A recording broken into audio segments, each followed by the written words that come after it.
আসসালামু আলাইকুম। সবাই কেমন আছেন? আই হোপ সবাই অনেক বেশি ভালো আছেন। আলহামদুলিল্লাহ আমিও আমার পরিবার পরিজন নিয়ে ভালো আছি। এই তো প্রতিদিনের মতো আবার একটি নতুন ব্লগ নিয়ে এসেছি আপনাদের মাঝে। আশা করি আজকের ব্লগটি আপনাদের অনেক বেশি ভালো লাগবে।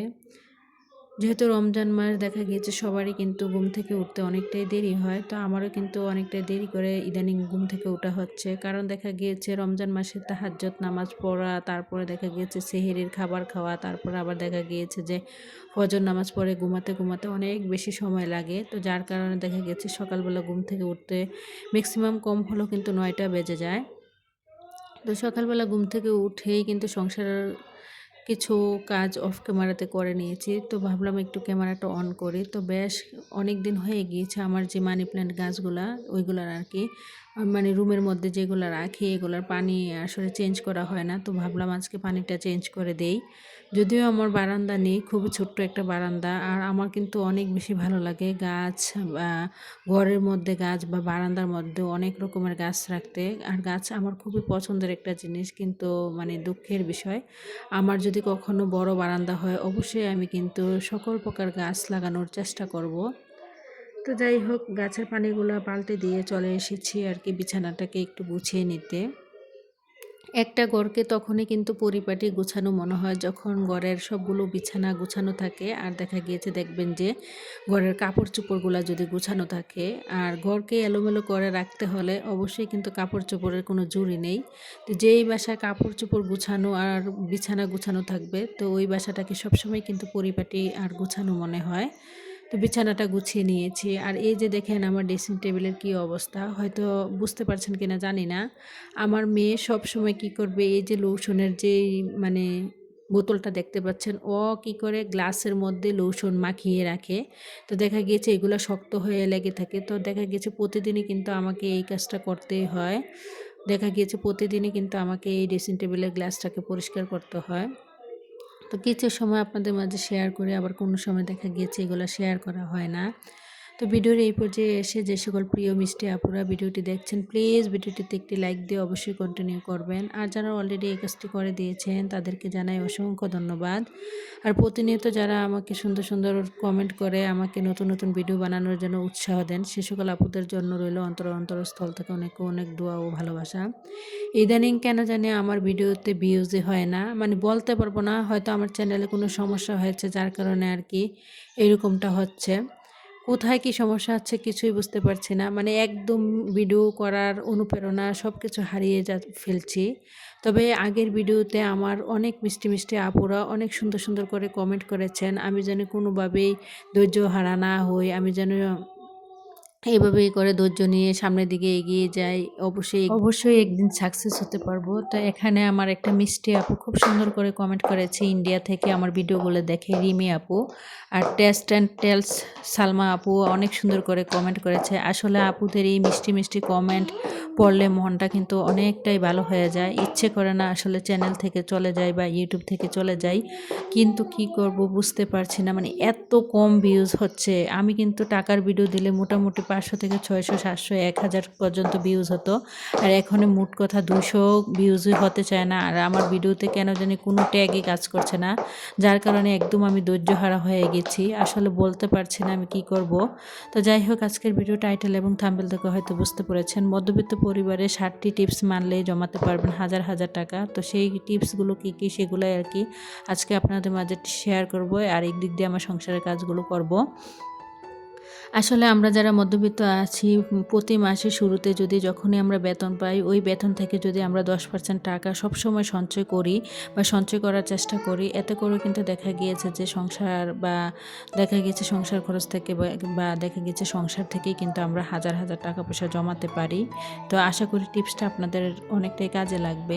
তারপর দেখা গেছে দ্বিতীয় যেই টিপসটা, আসলে আমরা সবার সংসারেই কিন্তু কম বেশি প্রতি মাসেই কিন্তু মাছ মাংসের বাজার করি। তবে আমি মনে করি কি এভাবে ভেঙে ভেঙে বাজার না করে আমরা যদি মাছ মাংসের বাজারটা একসাথে করি, এতে করে দেখা গিয়েছে একসাথে অনেকগুলা মাছ কিনে আনলে দেখবেন আপনি কিন্তু পরিবারের সদস্য অনুযায়ী হিসেব করে ছোট ছোট যে প্যাকেট খুব সুন্দরভাবে কিন্তু মিলিয়ে মিলিয়ে প্যাকেট করা যায়। এতে করে দেখা গিয়েছে অনেকগুলো প্যাকেট করা যায়, অথচ কম করা যায় না। বেশি মাছ নিয়ে আসলে কিন্তু খুব সুন্দরভাবে মিলিয়ে ঝিলিয়ে কিন্তু অনেকগুলো প্যাকেট হয়ে যায়। দেখা গিয়েছে সেগুলো কিন্তু প্রায় আমাদের 3 থেকে 4 সপ্তাহ কিন্তু খুব অনায়াসেই কেটে যায়। তো আমি মনে করি কি আসলে প্রতিটা মানুষেরই উচিত প্রতি মাসে একসাথে আর কি মাছ মাংসের বাজারটা করা। তো 3 নম্বর যে টিপসটা, অনেক সময় দেখবেন আমাদের সবার বাসায় কিন্তু পুরাতন অনেক ফেলনা জিনিস পড়ে থাকে। দেখা গিয়েছে বাচ্চাদের অকেজো খাতা, তার বই খাতা, তারপর দেখা গেছে এই যে আমরা বাসা যে তেলের গ্যালেন নিয়ে আসি, প্লাস্টিকের বোতল, তেলের গ্যালেন সব কিছুই কিন্তু দেখা গেছে এগুলো আমরা ব্যবহার করার পর অকেজোভাবে কিন্তু এগুলো আমরা ফেলে রাখি। এগুলো ফেলে না রেখে এগুলো যদি জমিয়ে আমরা দেখা গেছে অনেক সময় যে মানে যারা এগুলো পুরাতন কিনে নেয় আর কি, তাদের কাছে যদি আমরা এগুলো বিক্রি করে দিই, এতে করেও কিন্তু দেখা গিয়েছে যে আমরা কিন্তু মানে অনেকটা টাকা এখান থেকেও কিন্তু অনেকটা টাকা পাই। আর সেই টাকাগুলো কিন্তু আসলে আমরা সঞ্চয় করতে পারি বা জমাতে পারি। তো আসলে আমরা শুধু একটু বুদ্ধি করে যদি চলি আর বুদ্ধি করে যদি সংসারটা চালাই, তাহলেই কিন্তু সংসার থেকে হাজার হাজার টাকা পয়সা জমানো সম্ভব। যেমন 4 নম্বর যেই টিপসটা, সেটা হচ্ছে সাপ্তাহিক খাবারের লিস্টে সবসময় যে ভালো মন্দ একটা মানে প্রতি মাসের শুরুতে সবসময় চেষ্টা করবেন সাপ্তাহিক একটা খাবারের লিস্ট করতে। সবসময় যে আমরা ভালো খাবার খাবো তা কিন্তু না। সবসময় চেষ্টা করবেন একদিন ভালো রান্না করলে পরের দিন খারাপ রান্না করতে। তো হয়তো আমার ভিডিওগুলো যারা দেখেন তারা বুঝতে পারেন। সবসময় যে আমি ভালো মন্দ রান্না করি তা কিন্তু না। অনেক সময় দেখা গিয়েছে শাকসবজি রান্না করি, অনেক সময় ভর্তা, ডাল দিয়ে চালিয়ে দিই। আবার অনেক সময় দেখা গিয়েছে যে মানে প্রতি সপ্তাহে হয়তো একবার বা দুবার একদিন বা 2 দিন কিন্তু মাছ মাংস বা দেখা গিয়েছে যে মাংস বা বিরিয়ানি রান্না করার চেষ্টা করি। তো আসলে আমি মনে করি কি সবসময় যে ভালো মন্দ খেতে হবে তা কিন্তু না, ভালোর পাশাপাশি কিন্তু খারাপও রান্না করতে হবে। এতে করেও কিন্তু সংসার খরচটা অনেকটাই বেঁচে যায়। আর তা থেকেও কিন্তু আপনি চাইলে অনেক হাজার হাজার টাকা পয়সা কিন্তু জমাতে পারেন। তো 5 নম্বরে যেই মানে টিপসটা, আমি মনে করি কি সংসারের প্রয়োজন ব্যতীত অপ্রয়োজনীয় কোনো কিছু কেনাকাটা করা আসলে মানে এটা একদমই বোকামি। আসলে মানুষকে শো অফ করে কোনো কিছু দেখানোর চেয়ে আমি মনে করি কি নিজের প্রয়োজন যেই জিনিসটা বেশি ইম্পর্ট্যান্ট, যে আমার এই জিনিসটা ছাড়া চলবেই না, এটা আমার খুবই গুরুত্বপূর্ণ একটা জিনিস, এটা আমার লাগবেই, আমি মনে করি কি সেই জিনিসটাই সবসময় কেনার চেষ্টা করবেন। সবসময় শুধু যে চোখের সৌন্দর্যের জন্য, মনের শান্তির জন্য বা অন্যকে দেখানোর জন্য যে সব কিছু করতে হবে তা কিন্তু না। সেদিকেও কিন্তু আমাদেরকে খেয়াল করতে হবে। সেদিকে যদি খেয়াল করি সেখান থেকেও কিন্তু আমরা হাজার হাজার টাকা পয়সা কিন্তু আসলে জমাতে পারি। আসলে শো আপ জিনিসটা অনেকটাই ক্ষতিকর একটা জিনিস। শুধু মানুষকে শো আপ করে দেখানোর মধ্যে কিন্তু অন্যরকম শান্তি পাওয়া যায় না। অন্য দিক দিয়ে কিন্তু আমাদেরই কিন্তু অনেকগুলো টাকা পয়সা চলে যায়। আমি মনে করি কি শো আপ থেকে সবাই বিরত থাকবেন। 6 নম্বর যে টিপসটা, প্রতি মাসের শুরুতে বাসার নির্দিষ্ট একটা মানে বাজারের লিস্ট তৈরি করবেন। মাছ মাংস থেকে শুরু করে গ্রোসারি আইটেম সব কিছুর একটা নির্দিষ্ট লিস্ট অনুযায়ী বাজার করার চেষ্টা করবেন এবং সবসময় চেষ্টা করবেন পাইকারি দোকান থেকে সবসময় কেনাকাটা করার জন্য। পাইকারি দোকান থেকে যদি আমরা কেনাকাটা করি, দেখা গিয়েছে ওনারা কিন্তু সব জিনিসেতে একটা মূল্য ছাড়ের ব্যাপার থাকে। তো ওনারা কিন্তু সবসময় মানে খুব কমের মধ্যে মানে মূল্য ছাড় দিয়ে কিন্তু আপনাকে বাজারগুলো দিবে। এখান থেকেও কিন্তু দেখা গিয়েছে আমাদের অনেকটা টাকা কিন্তু আসলে সেভ হয়। আর সেই সেভ হওয়া টাকাগুলো কিন্তু আমরা চাইলে জমাতে পারি। তারপরে আবার দেখা গিয়েছে আমরা অনেকে আসলে যে 7 নম্বর যে টিপসটা, আমরা অনেকে আসলে বুঝতে পারি না। অনেকে মনে করি কি বড় বড় শপিং মল, বড় বড় শপের মধ্যেই কিন্তু আসলে ভালো জিনিস পাওয়া যায়। তো আমরা চলে যাই কি করতে, ওখানে মার্কেট করার জন্য, ওখানে বাজার করার জন্য। তো এখন যেহেতু রমজান মাস সামনেই কিন্তু ঈদ আসছে, তো ঈদকে কেন্দ্র করে আমি একটা কথা বলি, সবাই চেষ্টা করবেন সবসময় যে বাহিরে যে দোকানপাট আছে বা দেখা গেছে অনেক সময় ফুটপাতের যে দোকানপাটগুলো হয় বা বড় বড় শপিং মল থেকেও কিন্তু দেখবেন যে আশেপাশে যত আমাদের মার্কেট থাকে আর কি, নর্মাল যে মার্কেটগুলো, সবসময় চেষ্টা করবেন নর্মাল মার্কেট থেকে আর কি কেনাকাটা করার জন্য। এগুলোতেও কিন্তু দেখবেন নর্মাল দোকানেও কিন্তু অনেক সময় ভালো মানের কাপড় চোপড় পাওয়া যায়, ভালো মানের জিনিসপত্র পাওয়া যায়। তো আপনারা যদি নিজেদের টাকা বাঁচাতে চান তাহলে অবশ্যই সবসময় চেষ্টা করবেন যে বাইরের ফুটপাতের দোকান বা দেখা গেছে নর্মালের যে দোকানগুলো হয় কাপড় চোপড়ের, সেখান থেকে মার্কেট করতে। এতে করেও কিন্তু দেখা গিয়েছে আপনাদের অনেকটা টাকা পয়সা মানে অনেক মার্কেট থেকে অনেকটা টাকা কিন্তু আসলে সেভিং হয়, আর সেই সেভিং হওয়া টাকাগুলো কিন্তু আপনারা জমাতে পারেন।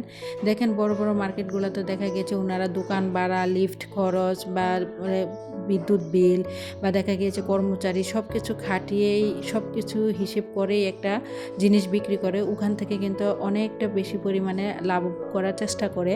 তো নর্মাল দোকানগুলোতে কিন্তু এগুলার হয় না। তো সবসময় চেষ্টা করবেন নর্মাল দোকান থেকে কেনাকাটা করার জন্য। তো যাই হোক, আপনাদের সাথে কথা বলতে বলতে কিন্তু আমি চলে এসেছি একদম বিকেলবেলা আর কি সেহরি রান্না করার জন্য। তো আজকে সেহরি রান্না করার জন্য এখানে লাউ দিয়ে মুরগি রান্না করে নিয়েছিলাম, আর দেখা গিয়েছে যে মিষ্টি কুমড়োর যে শাক হয় আর কি, ওই মিষ্টি কুমড়োর শাক আর কি মাছ দিয়ে কষিয়ে রান্না করেছি, এগুলো সেহরির জন্য আর কি।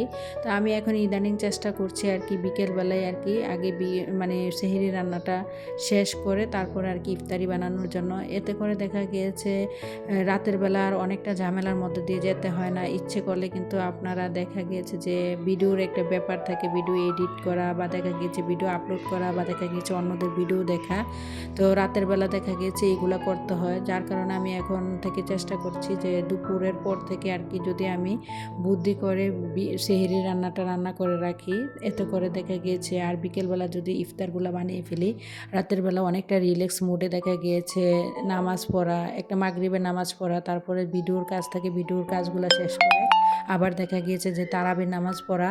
তো এগুলো করে রাখতে রাখতে আসলে অনেকটা দেরি হয়ে যায়। যার কারণে এখন থেকে আমি ভেবেছি দুপুরের পর থেকে আর কি সেহরি রান্নাটা করে নেব, আর বিকেলবেলা আর কি এই ইফতারির আয়োজন করব। তো যাই হোক, এখানে একটা জিনিস আপনাদের সাথে শেয়ার করছি। এই যে দেখতে পাচ্ছেন এখানে কিন্তু আমি এই যে বেসন গুলিয়ে রাখছি আর কি। তো বেসনের মধ্যে অনেক আপুরা আসলে বেসন কিভাবে গোলায় অনেকটাই কিন্তু আসলে বুঝতে পারে না, আর কিভাবে গোলালে বেসনটা আলুর চপ বলেন বা বেগুনি বলেন অনেক ফুলকো হয়। তো আমি এখানে আর কি 2 চামচ বেসন নিয়ে নিয়েছি আর 1 চামচ আটা দিয়েছি। অনেকে কর্নফ্লাওয়ার আর কি ব্যবহার করেন, তো আমার বাসায় যেহেতু কর্নফ্লাওয়ার নেই, তো আমি এখানে আটা দিয়েছি। তারপরে যত রকমের মশলা আছে, আদা বাটা, রসুন বাটা, লবণ, হলুদ, মরিচ, জিরা গুঁড়া, ধনে গুঁড়া আর পাঁচফোড়নের গুঁড়া।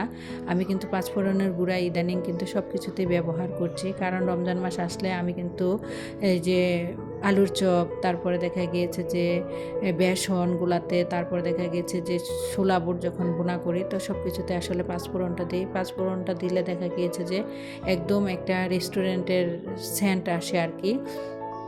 আপনারা অবশ্যই ট্রাই করে দেখতে পারেন। তো আমি যেই বেসনটা গুলিয়ে রেখেছিলাম, দেখেন এই বেসনটা কিন্তু প্রায় আধা ঘন্টা আগে গুলিয়ে রেখেছিলাম। তো এখানে আর কি বেগুনি বেজে নিচ্ছিলাম। তো বেসনটা আমি কিন্তু এভাবে গুলিয়ে রাখাতে দেখলাম যে আমার বেগুনিগুলো অনেকটাই ফুলকো হয়েছে। আপনারা বুঝতে পারছেন কিনা জানি না। তো এখন আর কি আমি বেগুনিগুলো বেজে নেব ইফতারির জন্য। আসলে আমরা গৃহিণীরা সবাই কিন্তু মানে অনেক কাজ জানি, এক একজনের কাজের ধরন এক এক রকম। আসলে আমরা ইউটিউব থেকে অনেক সময় অনেকের কাজ দেখেও কিন্তু অনেক কিছু শিখতে পারি। আমিও কিন্তু ইদানিং অনেক আপুদের কাছ থেকে অনেক কিছু শিখতে পারছি যে বেসনের মধ্যে কর্নফ্লাওয়ার দিলে কিন্তু আলুর চপ বা বেগুনি অনেক ফুলকো হয়, এটা কিন্তু আমি জানতাম না। তো অনেক আপুদের ভিডিও দেখে কিন্তু আমি জানতে পেরেছি যে ইউটিউব এমন একটা জগৎ, প্রতিনিয়ত দেখা গিয়েছে আমরা মানে সবার ভিডিও দেখে কোনো না ভাবে কোনোভাবেই কিন্তু আসলে উপকৃত হই বা অনেক কিছু জানতে পারি। এক একজনের কাজের ধরন এক এক রকম, মানে এক একজনের রান্নার ধরন এক এক রকম। অনেক সময় নিজের কোনো কিছু জানা না থাকলেও কিন্তু অন্যের কাছ থেকে খুব সুন্দরভাবে জানা যায়। আসলে কারো কাছ থেকে কোনো কিছু শিখতে পারা আসলে এটা কোনো ছোট না, এটা আসলে একটা ভালো অভ্যাস। তো যাই হোক, এখানে আর কি আমি ছোলা বুটটা বোনা করে নিচ্ছিলাম ইফতারের জন্য। তো ইফতারের আগ মুহূর্তে আর কি এখানে সব কিছু রেডি করে নিচ্ছিলাম। তো এখানে আর কি আমার ছেলেরা আর আমি আর কি ইফতারি করব। আসলে আমার ছেলেরা যেহেতু রোজা থাকে, সবাই দোয়া করবেন। এখন পর্যন্ত একটা রোজাও কিন্তু ভাঙেনি। তো সবসময় দেখা গেছে আমাকে ইফতারি বানাতে হয়। তো সবাই মিলে আর কি এখন ইফতারিটা খেয়ে নেব। তো আমার পরবর্তী ভিডিও দেখার আমন্ত্রণ জানিয়ে আজকের মতো ভিডিওটা এখানে শেষ করছি। সবাই ভালো থাকবেন। খুদা হাফেজ। আসসালামু আলাইকুম।